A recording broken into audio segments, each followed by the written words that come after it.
Good morning, church. Selamat pagi jemaat Tuhan. I'm so happy to be here. Saya senang berada di sini. I know many of you, Saya kenal beberapa dari saudara, but I know that many of you probably don't know me. tapi saya tahu banyak dari saudara tidak tahu siapa saya. I'm happy to be here with Pierre. Saya senang di sini bersama Pierre. I know Pierre since he was this small. Saya kenal Pierre waktu dia masih sekecil ini. I don't know if you know this, but I first came to Bandung with the church when Pastor Garrett was here in 1989. Saya tidak tahu kalau saudara tahu atau tidak, tapi pertama saya datang ke Bandung di gereja ini adalah waktu pertama dengan Pastor Gerrit di 1989. How many of you were here in 1989? Berapa dari saudara sudah ada di sini 1989? Wow, quite a few, yeah? Ya, ada beberapa ya. So, I have been a part of your church for a long time. Saya sudah menjadi bagian dari jemaat saudara cukup lama. So, I remember traveling from Jakarta and we went to Bandung to minister and do some work here in that time. Saya ingat saya dari Jakarta ke Bandung, pergi ke Bandung dan melayani dan melakukan beberapa pekerjaan Tuhan di sini pada masa itu. I'm grateful for Pastor Dicky who has invited me to be here with you again. Saya berterima kasih kepada Pastor Dicky yang telah mengundang saya untuk berbicara di sini lagi. The last time I was with you, I think was probably before COVID and you were worshiping at the Horizon Hotel. Harris Hotel. Terakhir saya di sini sebelum COVID, saya berbicara waktu kita semua masih beribadah di Hotel Harris. Yeah, and then I think you moved to a different location and now you're in a beautiful place. Lalu setelah itu saudara pindah ke tempat baru, lalu pindah lagi ke tempat baru yang indah ini. So it is really my honor to be with you here this morning. Jadi ini merupakan kehormatan bagi saya untuk melayani saudara pagi ini. I'm not very prepared for an introduction, but I wanted to show you a little bit about my life. Saya belum siapin banyak tentang pengenalan, tapi saya mau membagikan beberapa sedikit hal tentang hidup saya. So I texted to Pierre and he said he will pass it to the team, some photos that I gave last minute. Ya, saya sudah siapkan beberapa foto yang dikirim ke tim multimedia. Okay, I want to show you my family. Saya mau tunjukkan keluarga saya. Some of you know my wife Barbara. Beberapa dari saudara tahu istri saya Barbara. This is actually taken with Barbara's parents and her brother. Ini diambil dengan orang tua Barbara dan kakaknya. Not my whole family is here, but those two young ones that you see, those are adopted children that Faith, my daughter, has taken into her family. Gak semua anggota keluarga saya ada di sini, tapi dua yang kecil ini adalah dua anak yang diadopsi oleh Faith, anak saya. Faith is the one in red in the middle. Some of you know her. Faith yang berpakaian merah, beberapa dari saudara tahu. And that is Luki. Ada Luki suaminya. And my son Nate. Ada anak saya Nate. And my daughter Anthea. Putri saya Anthea. Yeah. And the children's names are Aiden and Mimi. Namanya anak-anaknya adalah Aiden and Mimi. Ya, Aiden dan Mimi. Yeah. So I'm a grandfather. Ya, saya seorang kakek. Oh my goodness. I just celebrated my 60th birthday last year. Ada ulang tahun saya ke-60 tahun lalu. Can you show the 60th birthday? Ada foto ulang tahun ke-60. Okay. Ya, ini dia. I cannot believe it, but time has just gone by so quickly. Ya, saya tidak dapat percaya, tapi waktu berlaju begitu saja. Yeah, this is my 60th birthday. Ya, ini ulang tahun saya ke-60. Again with some friends and Barbara's family in my house. Beberapa kawan-kawan, keluarga Barbara dan di rumah saya. My hair I'm losing a lot of hair, getting all white. Saya makin banyak kehilangan rambut, banyak yang menjadi putih. But I tell you, my heart for serving the Lord is just as strong. Tapi hati saya untuk melayani Tuhan sama kuatnya. I hope I can be like Caleb. Saya harap saya bisa menjadi seperti Caleb. Yeah, when he's 80 years old or 90 years, I am still all in for God. Waktu dia 80 tahun, 90 tahun, saya masih sepenuh hati buat Tuhan. Yeah, how about you? Bagaimana dengan saudara? How about you, Bagaimana church? dengan saudara? Come on, we have one life to live and we want to live it all for the glory of God. Amen? Kita cuma punya satu hidup yang kita hidupi dan kita mau hidup untuk kemuliaan Tuhan. Amin. You know, when I was worshiping with you and next to Pierre, I felt like I was 20 years younger. Waktu saya pujian penyembahan di sini, saya merasa 20 tahun lebih muda. Yeah, but I'm 6 years old. I'm going to be 61 in a few months. Tapi kenyataan saya 60 tahun dan beberapa bulan kemudian saya akan menjadi 61. So I want to encourage you, yeah, at every season of your life, whether you are young, in university, whether you have, not married yet, you have a family, or you have young children, you have teenage children, grown-up children. Yang saya mau bagikan adalah di musim apapun kehidupan saudara, maupun saudara masih kuliah, masih anak-anak, masih sudah menikah, sudah punya anak-anak yang sudah menikah, sudah besar, sudah dewasa. You can always serve the Lord. Saudara masih bisa melayani Tuhan. Amen? Amin. And as we sang just now, as you serve the Lord, you will find joy. Dan yang tadi kita nyanyikan juga, saat kita melayani Tuhan, kita akan mendapatkan sukacita. You will find a deep happiness that nothing else in this world can give you. Kita akan mendapatkan sukacita yang dalam, yang dunia ini tidak bisa berikan kepada saudara. And I'm not talking about just serving in the church. Dan saya tidak membicarakan hanya melayani di dalam gereja. I'm talking about giving your life to serve the Lord in wherever He wants you to be. Saya membicarakan mengenai memberikan hidup saudara untuk melayani Tuhan dimanapun saudara ada. Whether it's in your family, in your workplace, if He's called you to be a missionary, or just in every aspect of your social life, you can serve the Lord. Di keluarga saudara, di tempat saudara kerja, ataupun saudara dipanggil untuk menjadi misionaris, atau apapun itu, saudara bisa melayani Tuhan. Yeah, I was telling Pastor Dicky and Regina over dinner, the Bandung JB3 Church is a very special church. Saya berbincang-bincang dengan Pastor Dicky dan Ibu Regina makan malam, dan saya bilang gereja di Bandung JB3 itu gereja yang sangat istimewa. Yeah, you not only have a wonderful church family, but you also have ministries that extend beyond the walls of the church. Bukan hanya ada keluarga jemaat Allah di dalam rumah Tuhan ini, tapi ada pelayanan-pelayanan yang meluas di luar dari gedung gereja saja. And that is something that has impacted me as well. Dan itu hal yang berdampak buat saya juga. And some of the work I do in Penang in serving the refugees is inspired by what your church has done. Dan beberapa hal yang saya lakukan, pekerjaan saya lakukan di Penang, melayani refugee itu terinspirasi dari pekerjaan-pekerjaan pelayanan yang telah jemaat ini lakukan. I thought I'd just show you some of the things I'm doing in Penang. Saya rasa saya mau tampilkan beberapa yang saya lakukan di Penang. Yeah, this is the small school that we run. We have about 100 students, and these are all mainly Myanmar Rohingya refugees that are in Penang. Ini sekolah kecil sekitar 100 orang dan isinya adalah murid-murid refugee dari Rohingya dari Myanmar di Penang. This is just one of the classes that we have. Ini hanya satu dari kelas-kelas yang kita punya. Yeah, but as you know, these are people who are, they were pushed out of their country.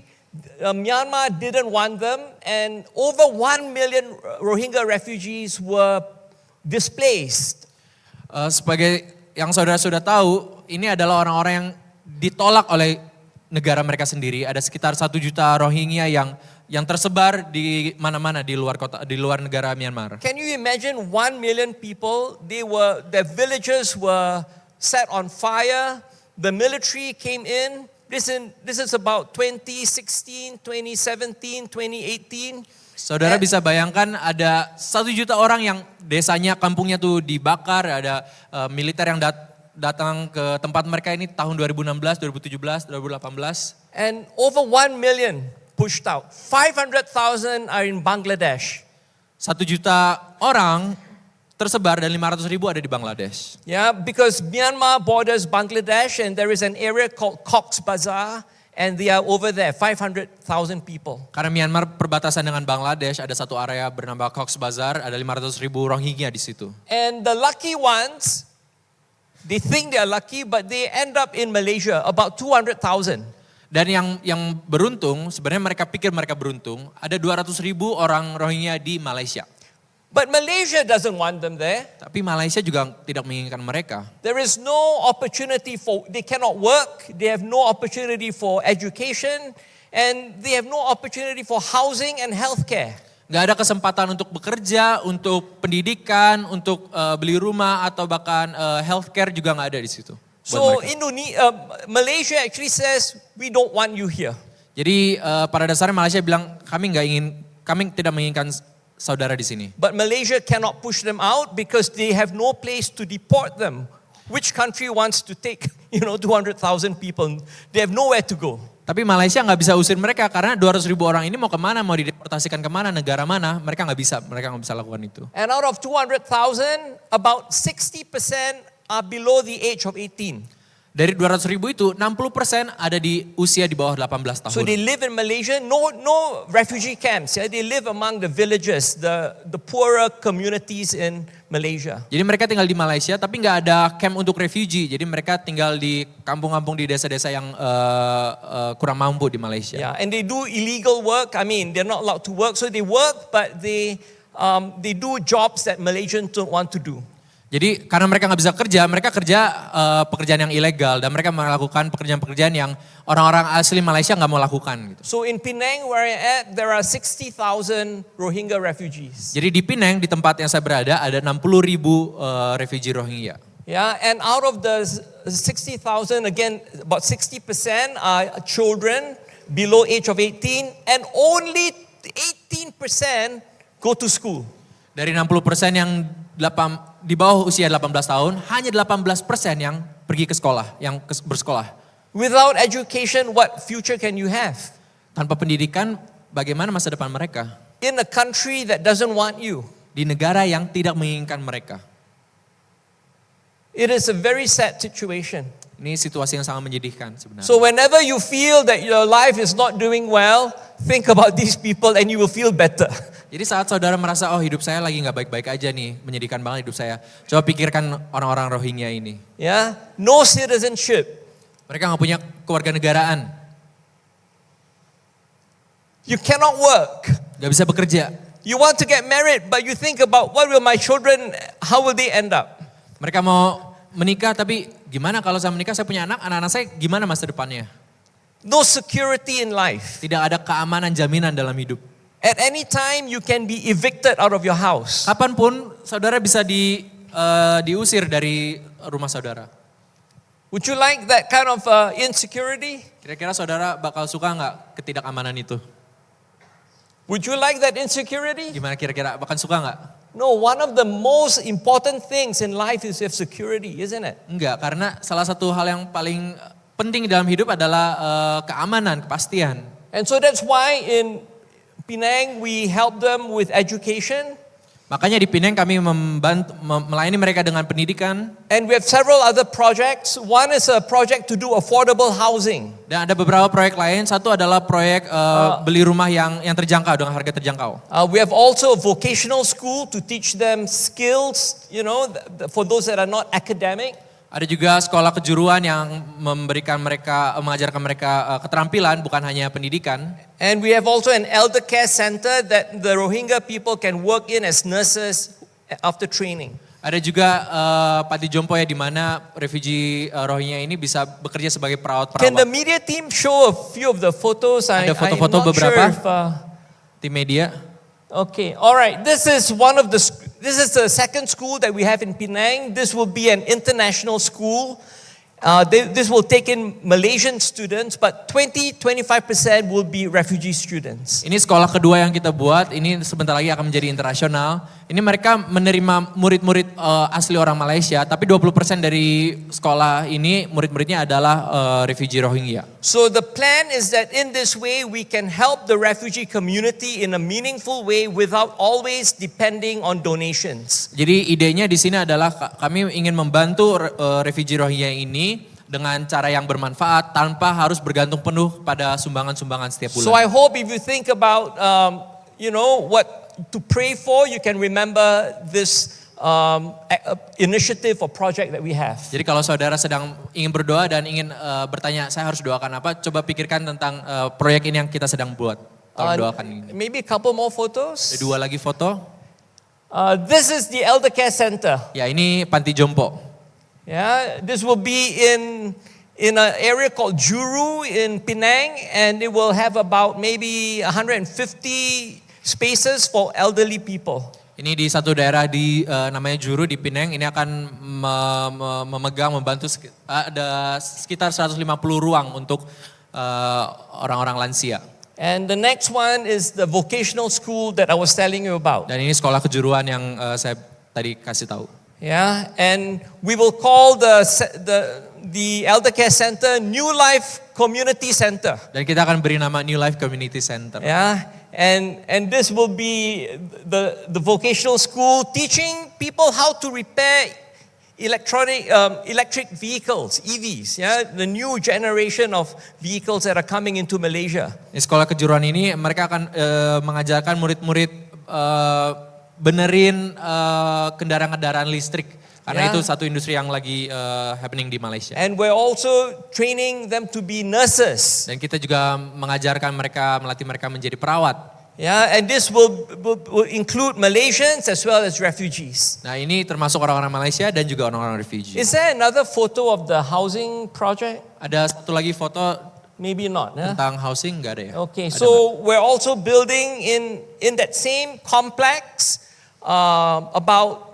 1,500 homes. This will be sold to Malaysians, but we will keep about 10% for refugees. Di sini juga ada perumahan, kita akan bangun 1.500 rumah yang akan dijual juga ke orang Malaysia, tapi kita akan sisihkan sebagian persen untuk refugee Rohingya. These are affordable housing for Malaysians that are middle income and below. They call them the B40, below 40% of the lowest 40% of the people in Malaysia. Ini rumah dengan harga terjangkau ya untuk kelas menengah dan ke bawah di Malaysia. Disebut B40 di bawah 40. Alright, so you want to buy a house in Malaysia?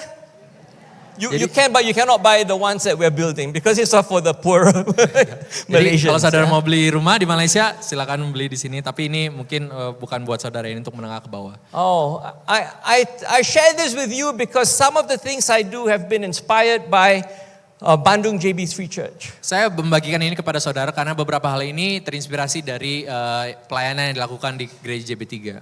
So do you believe that you are an important church? Jadi apakah saudara percaya saudara ini adalah bagian dari jemaat yang penting? Yeah, your church is a model in the New Life Fellowship. Gereja saudara adalah teladan di Fellowship New Life. Amen. Amen. Let's give God a big hand of glory Kemuliaan for what buat He's Tuhan done kita. through you. But this morning, I want to talk about something that is even bigger than your church. Tapi pagi ini saya mau membagikan satu hal yang lebih besar lagi bahkan daripada gereja saudara. Something that is deeper than all the wonderful ministries that you have. Sesuatu yang lebih dalam daripada semua pelayanan yang saudara punya. In fact, there's something older and wider and bigger than the church itself. Satu yang lebih tua, lebih lebar dan lebih besar daripada gereja itu sendiri. I want to talk to you today about the mission of God. Saya mau membagikan tentang misinya Tuhan. If the media team is ready, you can show the slides. I want to talk to you about Missio Dei. Saya ingin membagikan mengenai Missio Dei.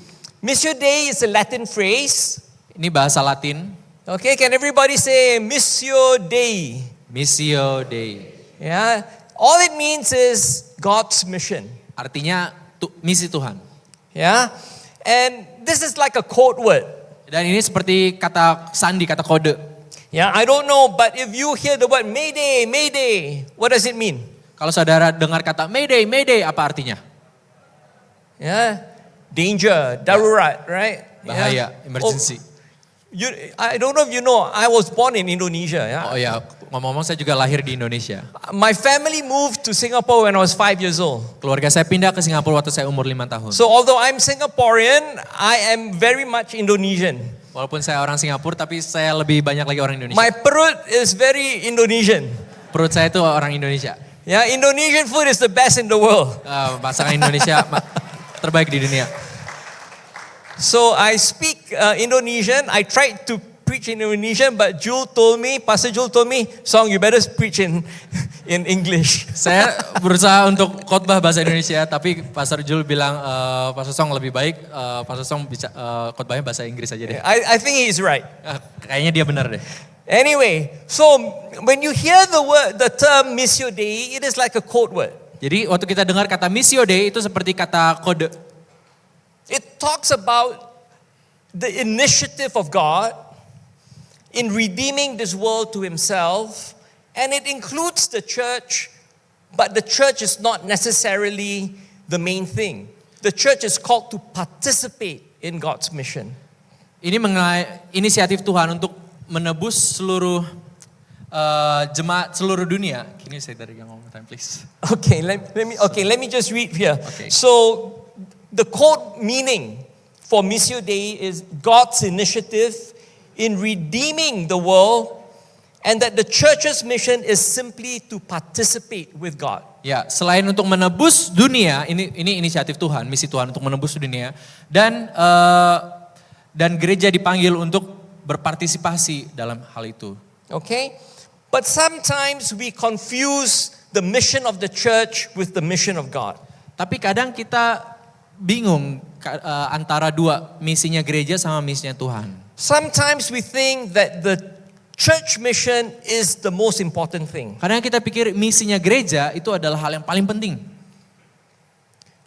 But truly, the church is only called to participate in God's mission. Tapi sebenarnya gereja itu hanya dipanggil untuk berpartisipasi dalam misinya Tuhan. Yeah? The danger is that when we believe that the church's mission is the main thing. Bahayanya adalah kita pikir misinya gereja itu adalah hal yang paling penting. The church is not the mission.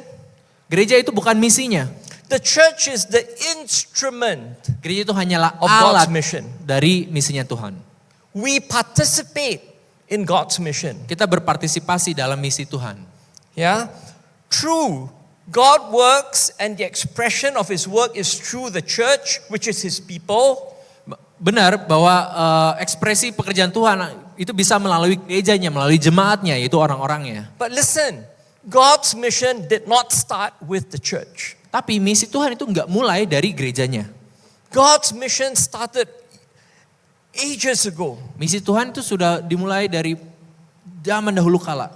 Before the church. Bahkan sebelum gereja itu lahir. Because scripture tells us a bigger story. Karena firman memberitakan kisah yang lebih besar. God has been on a mission to redeem the world back to Himself before there was a church. Allah sudah mempunyai misi untuk mengembalikan dunia kepada dirinya bahkan sebelum gereja lahir. Can you let that sink in for a while? Coba kita pikirkan sejenak. God has always been at work in this world. Allah sudah selalu bekerja dari dulu di dunia ini. He created this world. Dia yang menciptakan dunia ini. There was no church at that time. Belum ada gereja. But we came in maybe 4,000-5,000 years later. Lalu kita datang mungkin 4,000, 5,000 tahun kemudian. And we are continuing that work of God in restoring this world back to Himself. Lalu kita melanjutkan pekerjaan Tuhan dalam menebus dunia kembali kepada dirinya. So we read in Genesis, it started with Abraham. Ya, kita baca di Kejadian mengenai Abraham. Dimulai pada saat Abraham. Yeah, and God told Abraham, through you, Abraham, all nations on earth will be blessed. Allah mengatakan kepada Abraham, melaluimu Abraham, seluruh dunia akan diberkati. I am redeeming the world back to myself, all nations, but Abraham, I will start through you. Saya akan menebus seluruh bangsa di dunia ini kepada diriku sendiri, tapi Abraham, ini semua akan mulai dari dirimu.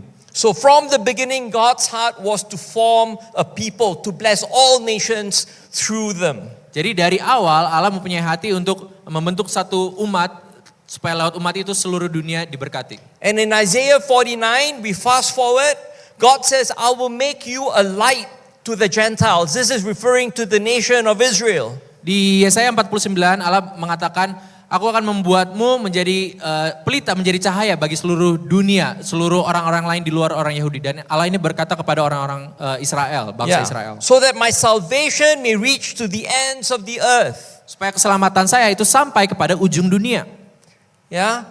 And Jesus Himself then says, go and make disciples of all nations. Dan Yesus juga katakan, jadikanlah semua bangsa murid.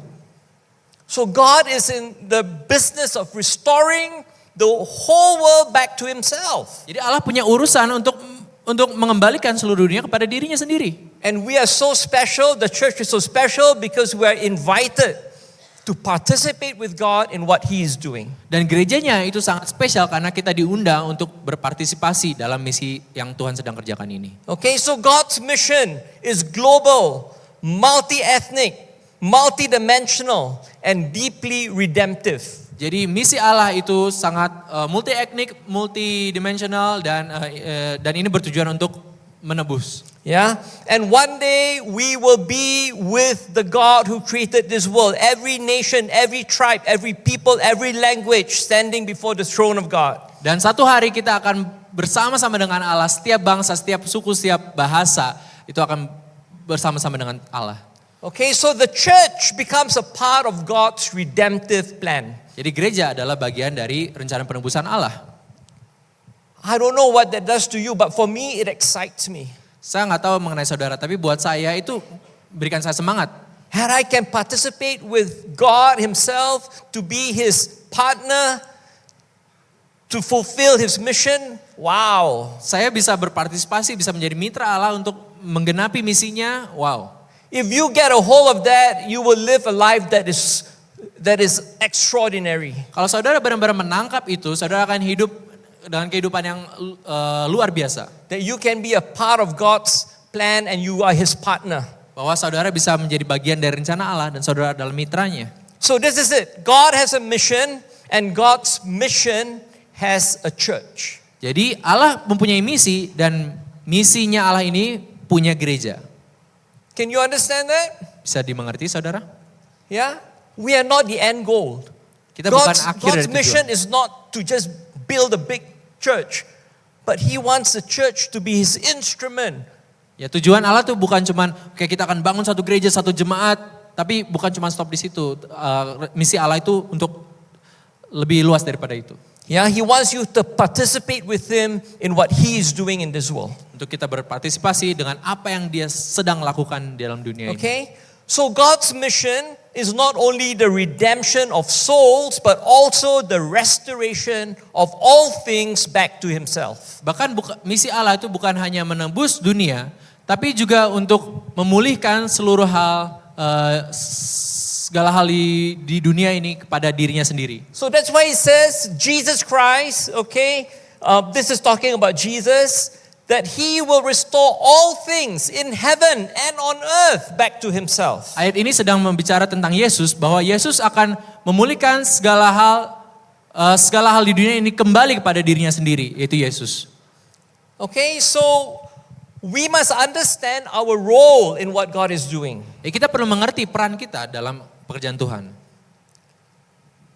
That God wants to use you to win souls, but also to impact the world. Jadi saudara, Allah ingin memakai saudara untuk benar memenangkan jiwa, tapi juga untuk berdampak kepada dunia. So let's not make, attendance, your meetings, your ministries, your programs, your buildings, the main thing of the church. It is not. Jadi jangan buat kehadiran saudara, pertemuan, pelayanan atau apapun di dunia di gereja ini itu hal yang paling penting. Bukan itu. Those things are important, Itu penting, betul. but we must also focus on being salt and light in this world. Tapi kita perlu fokus untuk menjadi garam dan terang di dunia ini. Wherever God has placed you. Dimanapun Tuhan telah menempatkan saudara. Amen? Amin. Now, I read a very interesting statistics recently. Saya baca satu statistik yang cukup menarik. And I think this is very exciting for Indonesia. Dan menurut saya ini cukup menarik buat Indonesia. The famous bank, one of the largest, biggest, best in the world, Goldman Sachs. Saudara tahu satu bank yang sangat besar di dunia, what's it called? Goldman Sachs. Yeah, Goldman Sachs. Obviously you don't know. Okay, Goldman Sachs is started as an investment bank, but they do a lot of research. Jadi ini Goldman Sachs ini bank yang tadinya mulai dari investment, tapi mereka lalu melakukan satu penelitian. Okay, and in their research, they say that Indonesia has the potential in 25 years to be the 4th largest economy in the world. Di penelitian itu mereka bilang dalam 25 tahun Indonesia mempunyai potensi untuk menjadi negara dengan ekonomi terbesar keempat di dunia. You must say, wow. Harusnya bilang wow dong. Or is this something you already know? Atau ini sesuatu yang saudara sudah tahu? To me, it was a revelation. Buat saya ini pewahyuan. But maybe for you, yeah, of course. Tapi buat saudara ya udah pasti udah tos wayahna. So what are the three largest economies in the world? Apa 3 ekonomi terbesar di dunia? US and China, right? Ya, 1 and 2. Amerika, Tiongkok. In 25 years, we don't know, right? 25 tahun lagi kita nggak tahu I ya. think China has a strong potential, but who Mungkin Tiongkok knows? punya potensi tapi ya siapa tahu. Of course, America will not allow them. Ya, Amerika nggak akan mengizinkan mereka. So we face a lot of problems in the world today because of that. Ya kita mempunyai banyak masalah di dunia karena itu. What's the third largest economy? Yang ketiga ekonomi terbesar? India. India. And after that, whoa, Indonesia. Dan keempat setelah itu, Indonesia.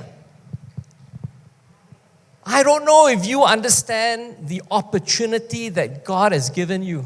Saya nggak tahu kalau saudara mengerti kesempatan yang telah Tuhan berikan kepada saudara. The amazing platform and influence that God will give you, not just in Asia, but in the world. Satu platform dampak yang saudara telah berikan itu dampaknya bukan cuma di Asia tapi seluruh dunia.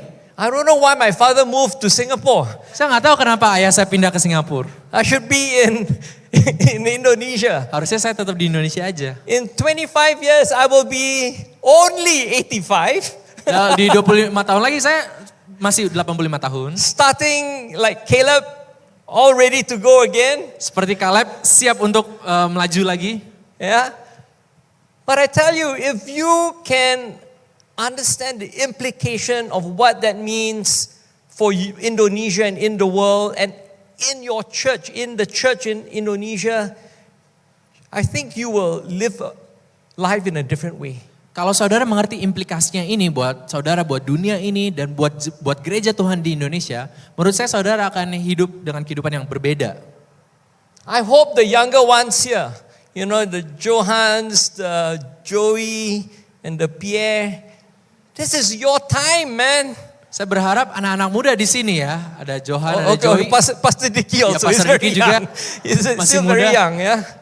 Saya harap generasi muda di sini mengerti. This is exciting. Ini exciting banget. You have a chance to be a world player. Kita punya kesempatan untuk menjadi pemain kelas dunia. But what does this mean for the church? Tapi artinya apa ini buat gereja Tuhan?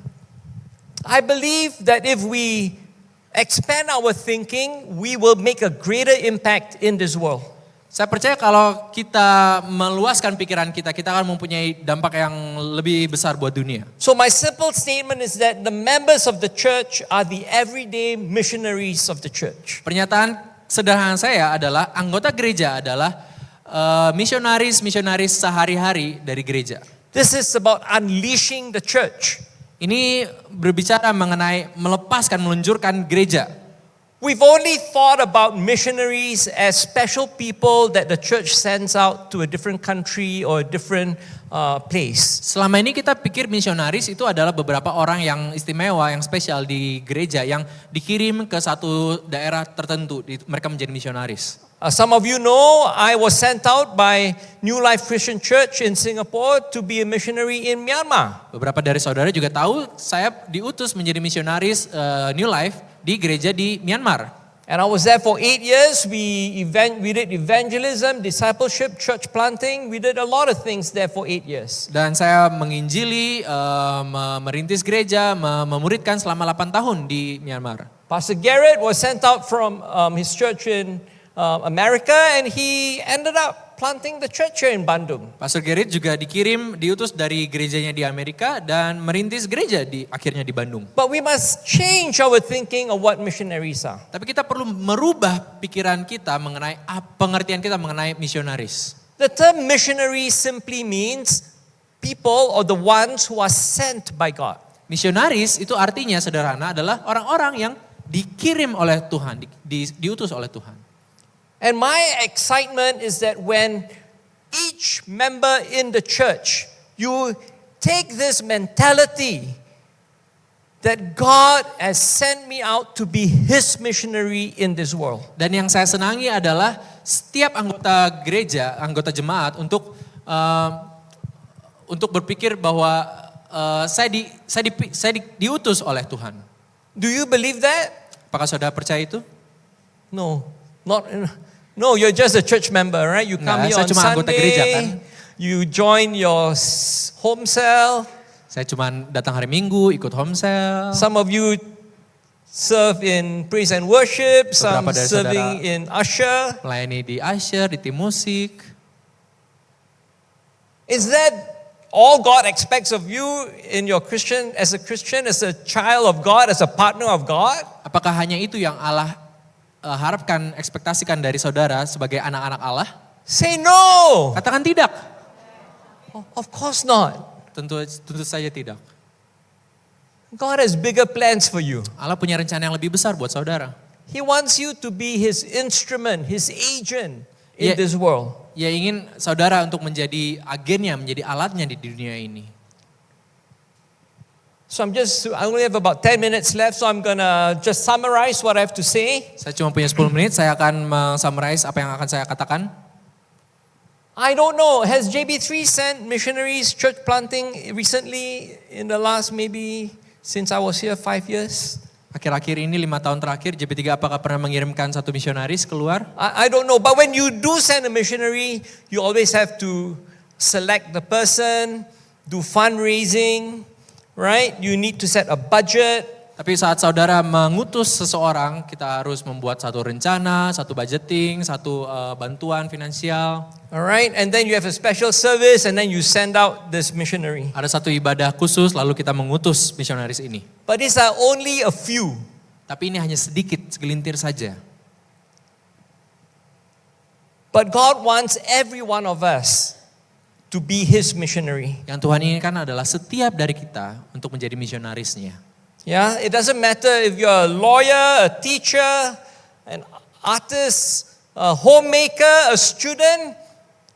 Jesus has sent you.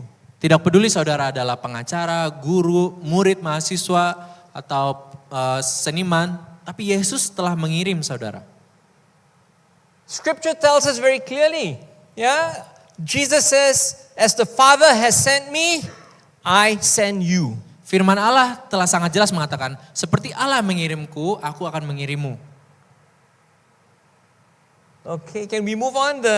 Can you find Boleh that next, verse? ada ayatnya I itu. believe it's in John 20:21. Ya, Yohanes 20 ayat Yeah. 21.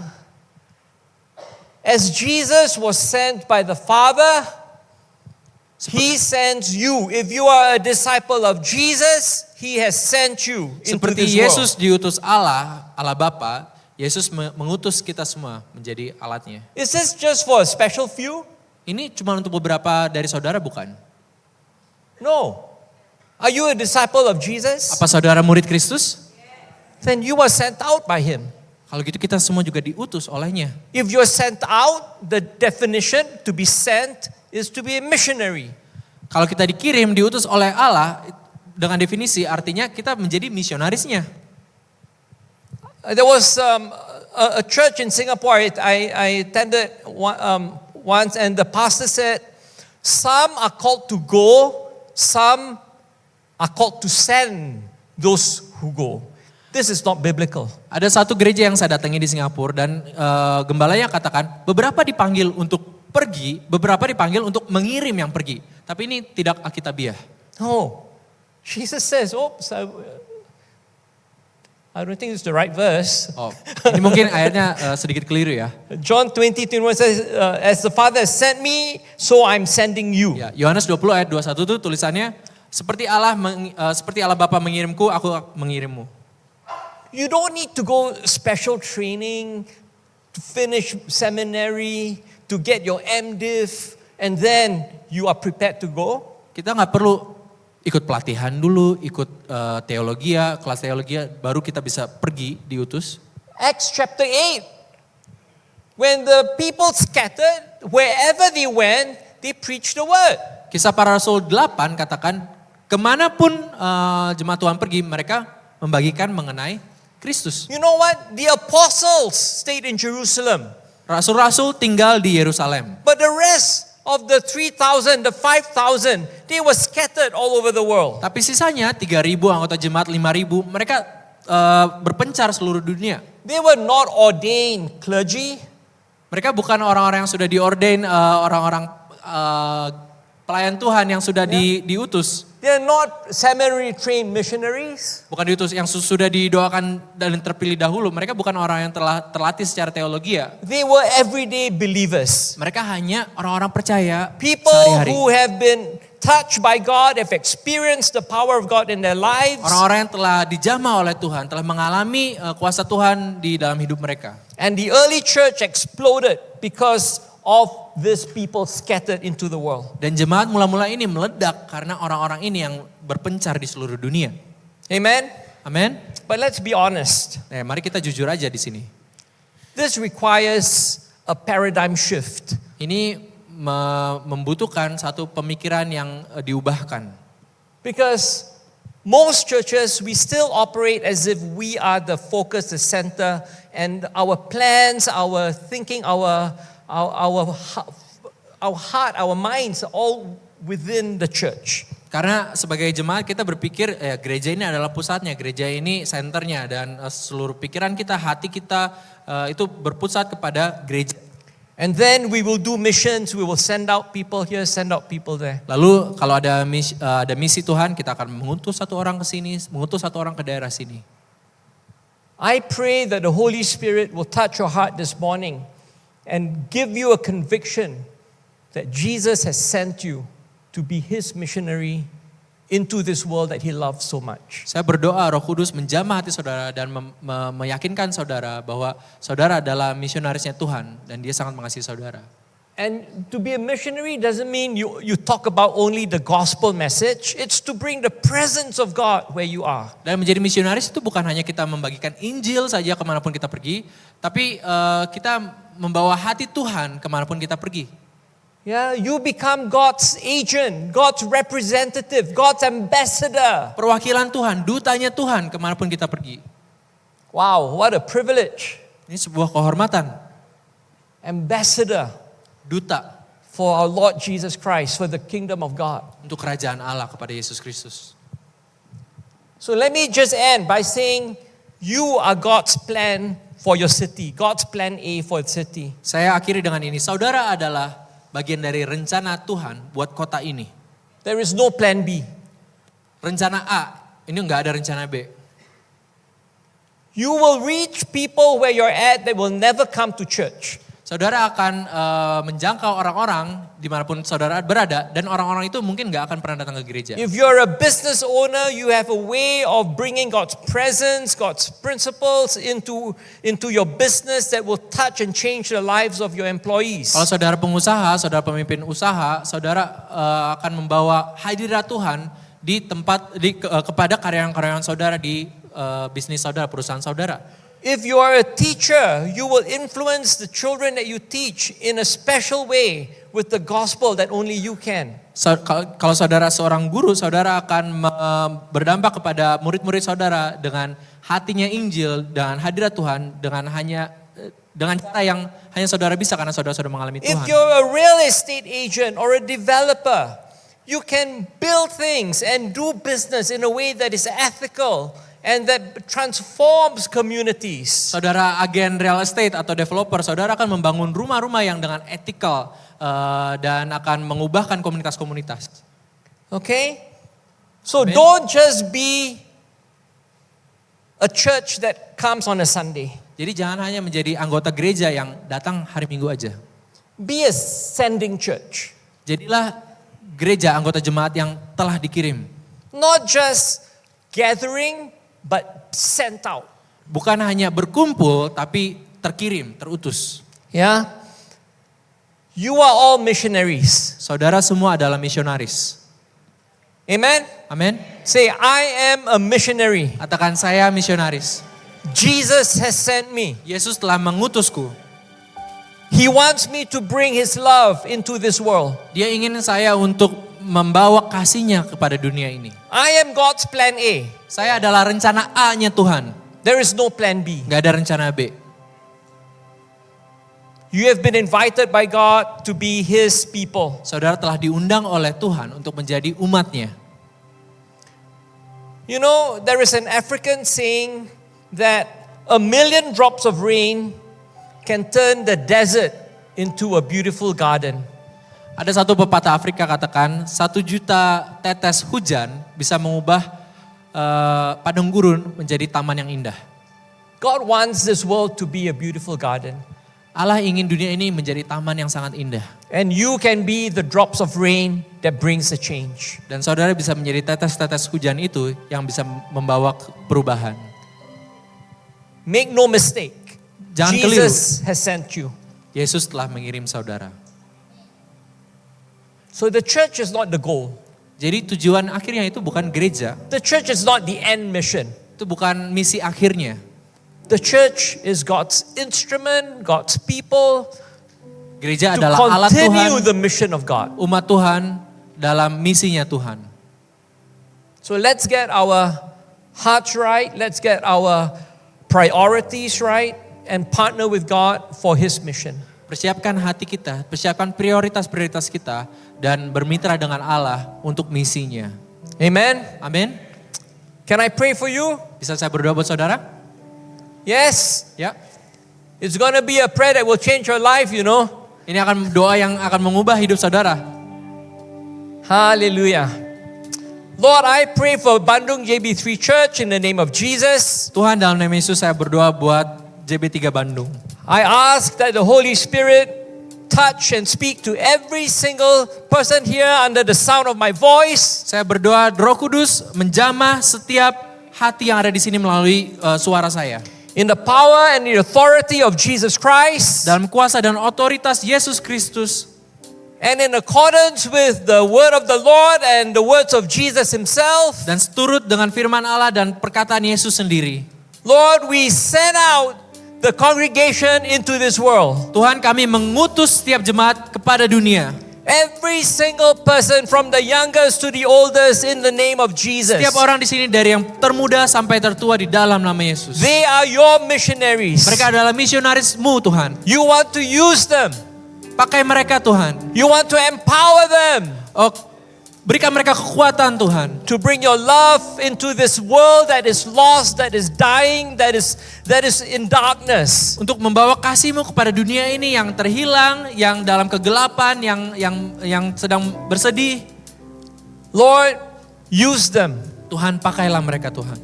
May they be a faithful partner. Biar mereka menjadi mitra yang setia Tuhan. May they be stewards who will be doing what you have called them to do. Biar mereka menjadi penata layan yang melakukan hal yang Engkau ingin mereka lakukan. Wherever they're at, Lord. Kemanapun mereka berada. So we commission them, we send them out in the name of Jesus. Kami berikan mereka misi ini dan kami mengutus mereka di dalam nama Tuhan Yesus. Hallelujah. Haleluya. Thank you, Lord Jesus. Terima kasih Tuhan Yesus. Everybody says, Semua katakan, Amen. Amen. Amen. Thank you, church.